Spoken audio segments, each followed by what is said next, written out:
Special counsel Jack Smith is now begging Judge Chutkan to really issue that gag order against Donald Trump. Donald Trump posts stuff on Truth Social. He calls the Department of Justice and this entire prosecution illegitimate, saying that he is being targeted. This is election interference. These are new and novel legal theories that have never been tested before. We've got different rulings from the judge herself who are saying Donald Trump needs to read like 8 Washington monuments worth of copy paper of discovery within just about 4 to 6 months, and he can figure it out. And so Jack Smith is now doubling down on this, saying, Judge, we need you to issue this gag order. Trump is speaking too much. In fact, now he's talking about Mark Milley. And Mark Milley is now no longer in the military, and Trump might be insurrecting him now. And so we've got to stop Trump from speaking or else. Now, previously here, we've talked about Jack Smith's original motion. He filed the original request for the gag order. Trump issued a response, and now we have our reply. Okay, so we have the layers on layers. Now, Jack Smith, because it was his original motion, he gets the final word, and Jack is wrapping up his arguments to the judge. And this is going to be a monster case, okay? If Trump is gagged in this and he can't talk about this, we now have the First Amendment running right into due process. We have a major constitutional problem here. And I am of the mindset that the judge is going to gag him, and we're going to see what Trump does if he violates that so-called gag order by defending his First Amendment rights. The follow-up question is, what does the judge do after that? Does she order to show cause him? Does she sanction the defense? Does she take him into custody or something? We'll see. Now, this is the response, the reply from Jack Smith. Here is what he says. It's a longer one, but we'll hit the highlights. 22 pages, filed in the District of Columbia. Of course, this is the January 6th jurisdiction. The case is United States of America by Jack Smith versus Donald Trump. And let's see who signed off on this motion. Who is it here? Oh, it's Molly Gaston. Oh, great. We all know Molly Gaston, all right? She's a highlighter girl who apparently thinks that her highlights substitute for the defense needing to review the evidence because she highlighted the things that the defense needs to know. So here's what she says. Your Honor, after Donald Trump and his lawyers engaged in weeks of, listen to this, widespread public statements threatening the orderly administration of justice in this case, the government prosecutors, us, we filed a request seeking a narrowly tailored order, right? So they're saying just a tiny smidgen of a gag. It put little restrictions on all parties' extrajudicial statements. And they say, our order balances Trump's free speech rights with the court's responsibility to ensure a free trial fair from outside influence. So Trump, you know, on one side has his First Amendment rights. The court on the other side of the scale has to ensure the orderly administration of justice, and saying this is just simply, Your Honor, a common sense order through which the court can ensure that no jury study is conducted by the parties that prejudices the veneer. Now, we'll fast forward through a lot of the jury study stuff. The bigger issue in my mind is the jury study is a big part of this, but we'll skip through a lot of that. What happens oftentimes in criminal law is parties will create literally like focus groups. You've heard of focus groups to watch a new commercial or to watch a new movie, and you say, I didn't really like that ending. The ending was kind of weird, or that character really was a problem for me, or whatever. So you actually hire focus groups, jury studies, and you kind of present evidence to them. Hey, if I say that my defendant is, you know, cool and cunning and brave or whatever, does that sound good, or do you prefer these phrases? You know, he's a father and he's a charitable person. Like, what adjectives do you like better, right? That fit, and that type of stuff. So here, Jack Smith is saying Trump should not be allowed to do any of that without more approval from the court. So in Trump's opposition, so Trump said, this is crazy. We shouldn't be gagged. This is the First Amendment, okay? We have a campaign happening right now, by the way, where Trump is beating Joe Biden by many polls. And if you gag him, he's not going to be able to talk about the politics, one of which involves an issue that encompasses our illegitimate Department of Justice. How can we talk about the illegitimate DOJ if Trump is gagged about it? So they say Trump's opposition is premised on inapplicable case law and other false claims. They say Trump demands special treatment, saying that because he's a political candidate, he should have free rein to publicly intimidate witnesses and malign the court and citizens and prosecutors, which Trump has never, in my opinion, said or done. He doesn't want to intimidate witnesses, but Jack Smith and Judge Chutkan are illegitimate people, in my humble opinion. But in this case, and Trump should be allowed to say that. So Molly, the prosecutor, says, but in this case, Donald Trump is a criminal defendant like any other, except he's not, right, by the way. He's not, okay? He's actually running for president, and he is beating the person who leads the Department of Justice. So they can keep saying this, and they might want it to be true, but it's not. And it implicates other things. So if you gag him, he cannot talk to millions of Americans about one of the most critical issues of our time, which is a corrupt law entity, a justice system in this country. And as this court has correctly stated, It has an obligation to protect the integrity of these proceedings from any interference. And Trump should not be permitted to continue to try this case in the court of public opinion. There you go. That's what they want. They know that Americans are finding that this court of law is illegitimate. And so Trump's going to the court of public opinion. They don't want him to do that. They want him to go back into the illegitimate DOJ's January 6th DC circuit where they can win everything. And Trump can't communicate about this to the American people. The government's motion, therefore, should be granted. They say this order is necessary. They say courts have obligations to take steps by rule and regulation to protect their processes, and they can put reasonable restrictions on any of these people. They say Trump's opposition creates different standards, including strict scrutiny, and you see all of these rules here, and they're going to dispose of these cases. They're going to say, well, we read that case. Trump referenced this case. We read it. We think he interpreted it wrong. And they're giving us a lot of law, a lot of response. All of these italics are just case law. U.S. versus Carmichael, U.S. versus McGregor. We've got U.S. versus Schuck and all of them. So they say courts in this district have adopted a certain standard, and Trump's standards are different, Your Honor. So don't listen to the standard that he said, listen to our standard. In some, the court may enter an order in this case that does restrict their statements if it's this standard, if there is a substantial likelihood of material prejudice, as long as the court's order is narrowly tailored accordingly. And we think that this is narrowly tailored. Now, obviously, they're going to say that, and probably the judge is going to agree with them. And we'll see what Trump does about it, because their definitions of narrow tailoring and who is not a witness is at odds. And remember, Jack Smith has not even disclosed all of the discovery yet. So we don't even know who all the witnesses are. Trump hasn't gotten everything yet. And when Trump reviews what's in there, he might have questions about other people who are referenced in there, or he may fill in the gaps. This says there were 3 people in this room. You only gave me the names of 2. I need to know who the third person is. You didn't tell me who the third person is. You didn't even mention the third person, but there was a line in there where he was talking to her. I saw they in there. So who's they? All right, who's the person? Tell the prosecutor. Go find out that person. Well, I don't know who it is. What's your job to find it out? So go find it. It's supplemental discovery. Go get it. And so my point is, Trump might be talking about those people who may ultimately be witnesses or whatever. And they're going to say that Trump can't even talk about, the court or the judge or the prosecution. So they continue. They say the proposed order is constitutional. The proposed order is very narrowly tailored, and it's even more narrow than other courts. And so, Judge, it's perfect. And honestly, they say, Trump,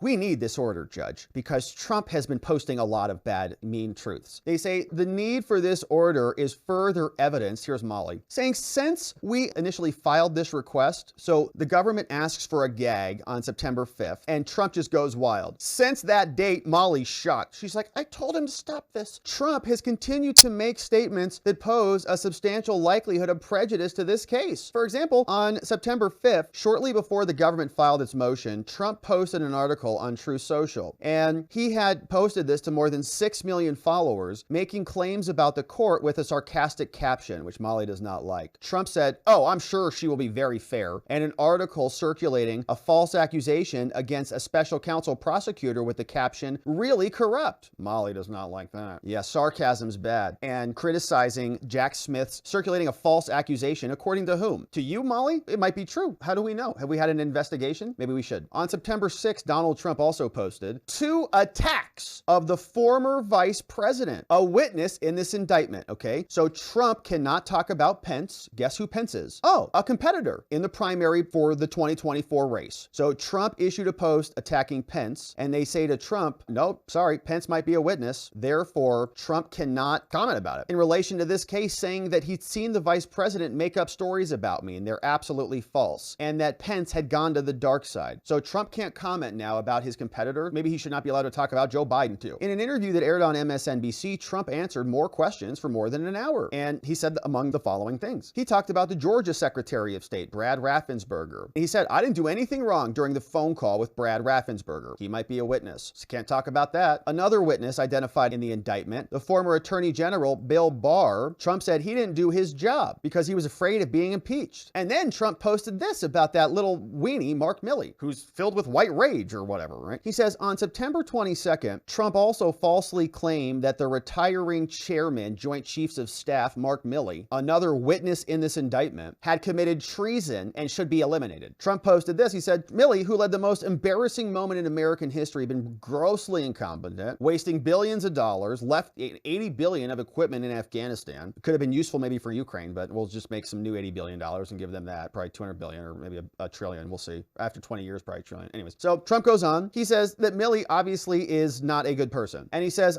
Trump is instigating. Milley's another witness. He posted another one on the 23rd of September. He reposted a caption that said, what a mess, Raffensperger, the subject of that post. The 26th, he linked an article singling out Jack Smith. He claiming that the special counsel's office is a, quote, team of lunatics that are working so hard on creating election interference. Molly doesn't like that, but sometimes the truth hurts. I don't know what to tell her. So this is what they're very upset about. We're not a team of lunatics. We care about justice. And I have highlighters. So the defendant's baseless attacks on the court. Oh, there it is. Baseless. So as you know, we have a history here, right? Basically everything that the left has said is baseless has been proven to be true, right? Basically, like all of our complaints about the election, all of your attacks on 2020, baseless, turns out to be true. All right, so here they say baseless attacks on the court, and the two individual prosecutors not only could subject them to threats, so if Trump makes a statement about it and it could do anything, they're at risk now. It could also, could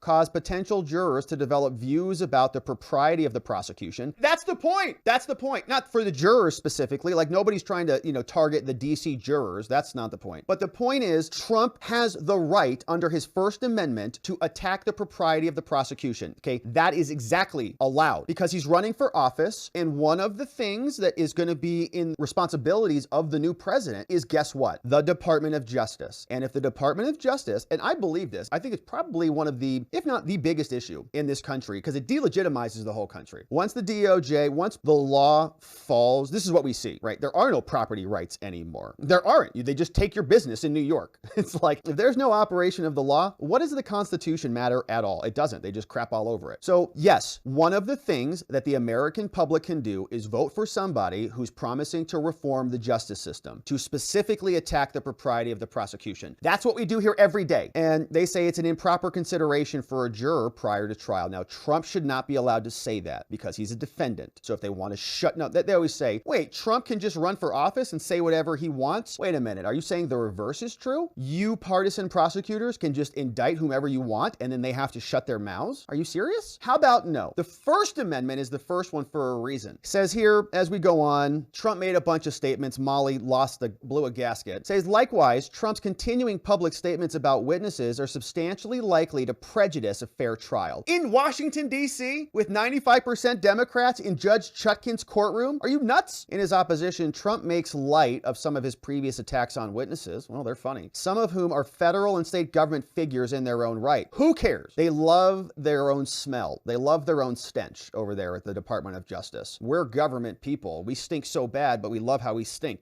and they're just really thrilled about it. They're government figures in their own right. Who cares? What does that make them? Like ethical or something? No. He says, stating that such witnesses do not shy away from a hearty public debate and were not intimidated. They say Trump is saying that. Even assuming that certain witnesses are not intimidated by Trump's statements, other witnesses see them and they may be affected by what Trump does and those who are called to testify in the case. So he cannot have an opinion about anything going on. And he can't comment literally about the people he's running against in the primaries like Mike Pence. And regardless of certain witnesses being intimidated or not, Trump should not be permitted to attack or bolster the credibility of any witnesses in a manner that could influence prospective jurors, which is insane, okay? Because all they can do to fix this problem, like rather than attacking Trump's free speech and limiting him what he can say and curtailing his rights to free speech, all they could do is just ask the witnesses like they do in all of the other trials. Remember in the January 6th trials when we had a bunch of the jurors who are sitting there in DC, 98.5% Democrat, and they say, well,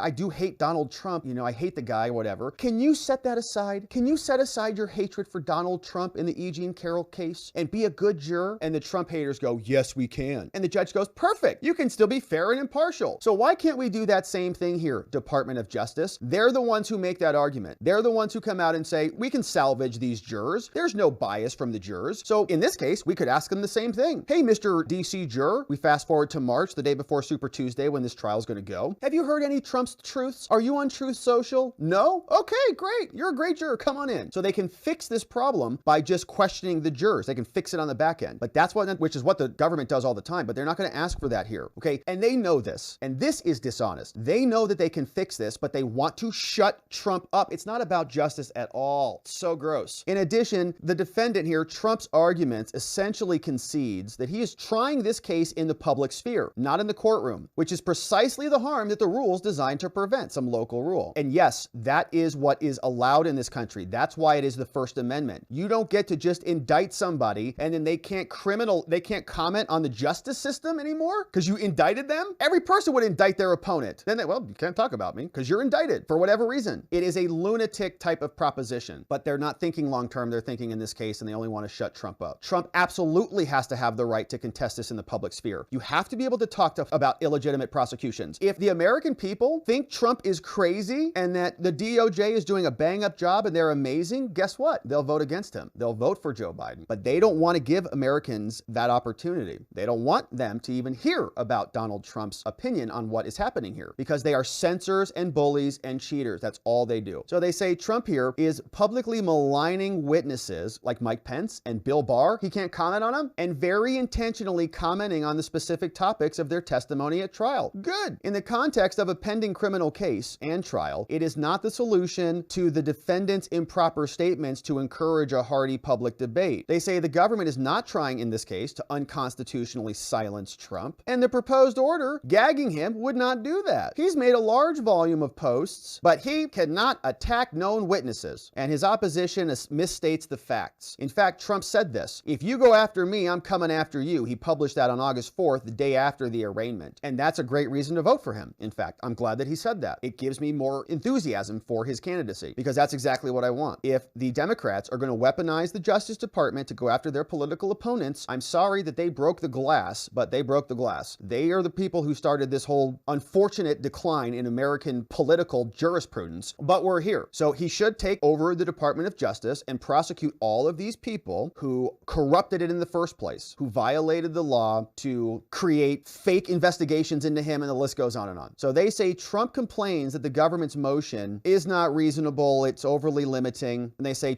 his statements are just self-serving, and he's trying to deflect responsibility to his own statements. They say here the government is going to prove at trial the following: that Trump's criminal conspiracies targeted in part the January 6th certification, and he capitalized on the widespread mistrust that the defendant was creating. Oh man, we called this one so right months ago. That he was creating pervasive and destabilizing lies about election fraud. Okay, they're going to say Trump, in other words, this conduct is the same conduct that led to January 6th. Okay, so just take what happened on January 6th and just imagine that January 6th didn't happen. Like we're on that path, like we're on the repeat, we're on the climactic, we're going up the roller coaster right now for another January 6th is what they're arguing. And Trump's truths are getting us there. All right, and so there's going to be something else. Your Honor, shut him up because he's going to try to steal the election again. Quiet him down or he's going to insurrect the Capitol building again. You've got to stop him now. That's what they're saying. And that makes up the basis of their original charges. It was widespread mistrust. It wasn't one statement. Trump's one statement, there's nothing that he said. But they're going to try to expand the scope of this. They're going to say he said stuff like, "Be there, we'll be wild." He then said a false expectation. Okay, so it's not any one statement, but it's all of his statements together. And he said the crowd was going to be very angry, right? They're criminalizing his speech in the original indictment. And he said after a large crowd, they say a large crowd went in and they attacked the Capitol. So Trump's posts, Trump's tweets, Trump's truths led to this social chaos. The social chaos led to the crime. Therefore, Trump's truths and his speech needs to be silenced to avoid insurrection 2.0. And they say Trump continues, in sum, the prosecution trying to gag the defense and gag Trump. They say, in summation, the government has provided the court with a robust factual record to establish that Trump's pervasive public comments cause material prejudice to these proceedings, or at least a substantial likelihood. Our order is narrowly tailored to protect the fair administration of justice. We know you have the power to enter this. You know you have the power to enter this. This is all about jury studies and those focus groups that we talked about. So we'll fast forward through that. And they say here, Your Honor, in conclusion, through both of its proposed orders, the government seeks appropriate processes